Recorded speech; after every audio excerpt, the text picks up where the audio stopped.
Litigio sustantivo. El foro pensado para orientarte sobre tus obligaciones y derechos legales en la equidad de la ley.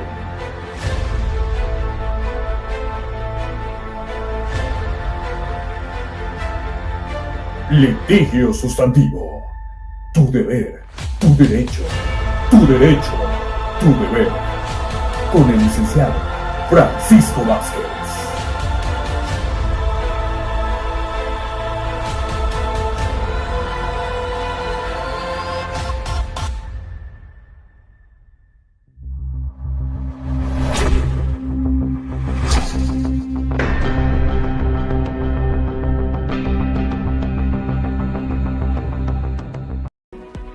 Bienvenidos a Litigio Sustantivo, tu derecho, tu deber, tu deber, tu derecho.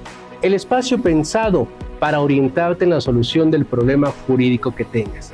Nos acompaña la abogada Brenda Loaiza. ¿Qué tal, abogada? ¿Cómo estás? Muy bien, muchísimas gracias por la invitación de estar aquí. Estoy muy feliz de estar aquí el día de hoy con ustedes. Y pues nada, muchas gracias. Gracias. Amigos, amigas, como ustedes ven, la abogada Brenda, la nueva generación de abogados que ya viene con el nuevo sistema, con las nuevas dinámicas, porque es evidente que nuestro derecho está cambiando y está cambiando en beneficio de la ciudadanía para que tenga ese acceso a la justicia que es un derecho humano que todos tenemos. Pues amigos, amigas, abogada Brenda, mucho hemos escuchado de Ministerio Público, de fiscal, de presentar tu denuncia, tu querella. ¿Qué es querella? ¿Qué es denuncia? ¿Por qué Ministerio Público? Es precisamente el tema que el día de hoy vamos a abordar. Por lo tanto, abogada Brenda, ¿qué es el Ministerio Público? ¿Cuáles son sus funciones? Bueno, como principal tenemos que hablar acerca de esta figura que es el agente del Ministerio Público, quien es el encargado de no solo recibir la denuncia o la querella de la víctima o el ofendido, sino también de escuchar a la parte que es víctima u ofendido en este caso, al igual que al imputado, hacer actos de investigación para poder recabar todos estos mismos dentro de una carpeta de investigación, a la cual posteriormente se le llamará CD. Abogada, precisamente, amigos, amigas, hablamos de víctima, de ofendido, de imputado, pero ¿qué es eso? ¿Quién es la víctima? ¿Quién es el ofendido? La víctima es aquella persona que recibe directamente el daño de un delito, contemplado dentro de nuestro Código Penal, y el ofendido es aquella que recibe indirectamente el daño material. Por ejemplo, no sé, cuando se trata de menores de edad, la víctima es el menor de edad y el ofendido son los papás del menor de edad. Okay. Así hablaríamos de un homicidio, por supuesto la víctima es el occiso, la persona que falleció, y el ofendido serían los familiares, la Bien. esposa, los hijos si llega a tener, o los padres del mismo. Bien. Ahora, abogada, eso hablamos de víctima, ofendido. ¿Quién es el imputado?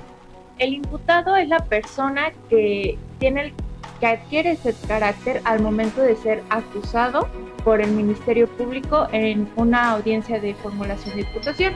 Esta persona es sospechosa de haber cometido el hecho delictivo, porque no podemos hablar de que es culpable por su derecho a presunción de inocencia. Claro, y no se ha dictado sentencia, que es algo muy importante. Muy bien, abogada. Ahora, abogada, también es importante hacer mención.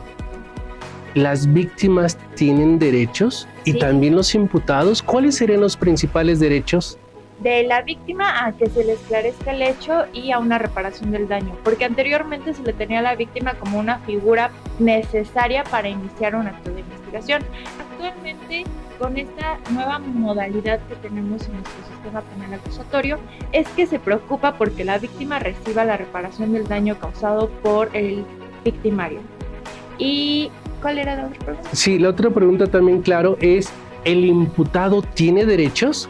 Sí, tiene derecho a tener una defensa, a ser oído y vencido en audiencia, a declarar si es que su defensor lo considera necesario, entre muchos otros, al igual que principalmente que prevalezca que no sea torturado mientras está en proceso de investigación. Abogada Brenda, también es importante el que nos pudieras dar la información para nuestro público, el que ¿Cuáles son los requisitos para presentar una denuncia? Sabemos que luego presentar una denuncia se lleva tiempo, es complicado y muchas de las veces como ciudadanos decimos, oye, voy a perder más tiempo en presentar mi denuncia.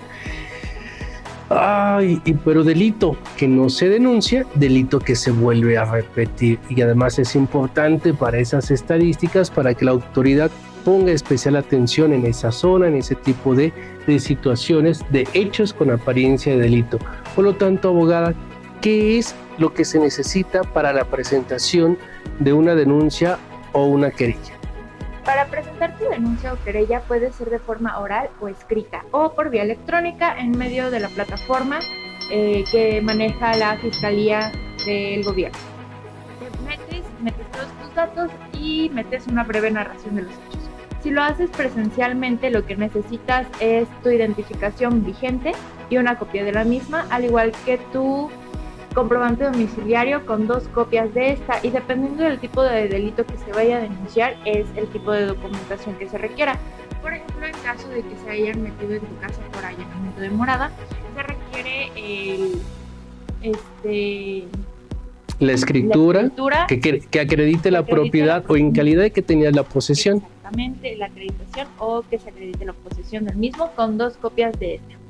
Bien, ahora abogada, por ejemplo, si fuera un delito de violencia familiar, ¿cuál es el trámite que las personas que estén siendo víctimas de este tipo de delito, de este hecho con apariencia de delito, qué es lo que tendrían que hacer? ¿Nos podrías decir cuál sería el trámite? Claro que sí. Primero, antes que nada, se requiere de una narración acerca de los hechos, en la cual el Ministerio Público va a tomar nota de los mismos y los va a registrar para tomarlos en consideración en una carpeta de investigación, lo cual va a entrar como una entrevista hacia la persona que vaya a declarar. Una entrevista que va a obrar dentro de una carpeta de investigación, como ya se había mencionado anteriormente. Posteriormente, se van a necesitar las actas de nacimiento o el acta de matrimonio para dar razón del por qué es víctima de violencia familiar. Si es violencia familiar dentro del matrimonio o violencia familiar hacia los hijos. Acreditarlo con acta de nacimiento si es hacia los hijos, y si es familiar de matrimonio, con el acta de matrimonio. Y posteriormente, una vez dado todos esos datos, se va a aumentar con la copia de INE y con las copias de comprobante domiciliario. ¿Hay algún estudio, abogada, que le hagan a la víctima cuando va a formular su denuncia de violencia familiar? Se le va a hacer un análisis psicológico con un perito especialista en el mismo, o puede ser un criminólogo. Si lleva alguna lesión o algo, se le va a pasar de forma inmediata con el médico legista para que se le haga estudio al tipo de lesiones que lleva la persona. Qué interesante, abogada. Ahora, decías, para acreditar el matrimonio con el acta respectiva, pero muchas de las veces, y más en la actualidad, la dinámica social es que ya no se están casando, viven en lo que hemos llamado unión libre, o bien decían amigos con derecho, es decir, hay una relación sentimental pero no hay un domicilio en común. También se puede dar violencia familiar en el concubinato o en lo que socialmente llamamos amigos con derecho. Sí, actualmente hubo una reforma en materia familiar donde se considera que desde el noviazgo, si hay violencia, cuenta como violencia familiar, porque se ha dado mucho que todas las personas dentro de un noviazgo muchas veces sufren violencia, y al denunciar no encuadraba en algún tipo penal, y se vio la necesidad de reformarlo esto y agregarlo como un tipo de violencia familiar. Ahora, este tipo de violencia, ¿cómo identificarlo? Generalmente personas de tu edad, que son nueva generación, los que ya llevamos cierto camino recorrido, bueno, pues muchas de las veces esa conducta, ese comportamiento, en su momento se llegó a naturalizar. ¿Cómo una mujer puede darse cuenta que es víctima de violencia? Porque si vemos abuelitos, hijos, se trataban igual o peor. Vemos a papá y a mamá, pues más o menos llevan esa tendencia. Sin en cambio, en la actualidad, la violencia hacia la mujer debe desaparecer, debe de erradicarse. Claro, conlleva un aspecto psicosocial, cultural, de cambio, de decodificación. Pero abogada Brenda, ¿cómo una persona, una mujer, puede darse cuenta que está siendo vulnerada, que está teniendo un tipo de violencia? Pues podemos empezar con algo muy sencillo. El mismo violentómetro nos lo marca, que son violencia psicológica, palabras que te hacen sentir menos, palabras que te hacen sentir discriminada o que no eres capaz de hacer una cosa. Posteriormente, dentro del mismo violentómetro vemos violencia económica, que es en donde te quitan dinero o no te dan el suficiente dinero para tú poder subsistir para los gastos de la casa. Al igual que la violencia física, que es la más grave y es el último de los parámetros, que llegan a golpearte, morderte, pellizcarte, incluso las mismas bofetadas que de alguna forma son de cariño o pues no, realmente no lo son, y es una manifestación de violencia. No debemos de normalizar el que nos hablen feo, el que nos hablen golpeado, el que nos hagan sentir menos. Incluso la ley de hielo es una forma de violencia y debemos de dejar de normalizar eso y de darnos cuenta de que cualquier cosa que nos haga sentir mal o que estamos haciendo algo mal es forma de violencia. Pues amigos, amigas, ustedes ya escucharon el tipo de violencia hacia la mujer, pero sobre todo cómo formular una denuncia, una querella ante el Ministerio Público. Abogada, para ir concluyendo, y va a ser tema de otra entrevista, en la actualidad también puede darse, se da la violencia de la mujer hacia el varón.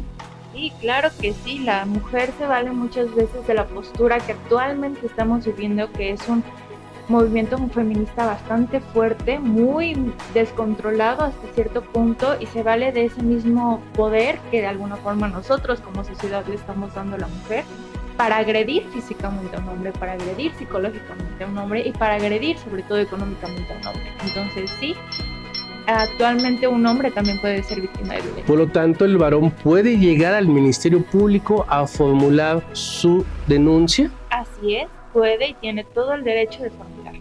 Muy bien, pues amigos, amigas, si conocemos el amigo de un amigo, el primo de un amigo, es importante que hagamos valer nuestros derechos, porque los derechos son para todas las personas. Y claro, en el caso concreto de la mujer, que venimos de una tendencia de situaciones inadecuadas que en su momento se naturalizaron, pero es momento de decir ya no.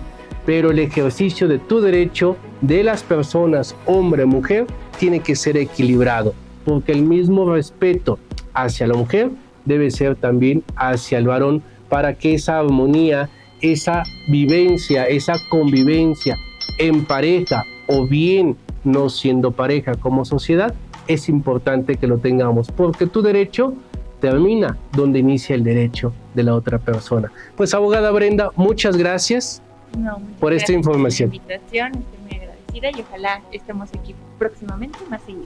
Claro que sí. Amigos, amigas, se despide de ustedes su amigo y abogado Francisco Vázquez, no antes decirles que se suscriban, que compartan esta información, porque es información actual, es información con problemáticas sociales que vivimos todos los días, pero que debemos de evitarlas. Debemos de ir hacia un camino de respeto de derechos humanos, hacia un camino de armonía, hacia un camino de convivencia lo mejor posible. Y lo más difícil es lograr ese equilibrio, pero muy buena falta nos hace. Se despide nuevamente de ustedes su amigo y abogado Francisco Vázquez, no antes decirles que litigio sustantivo, tu derecho, tu deber, tu deber, tu derecho.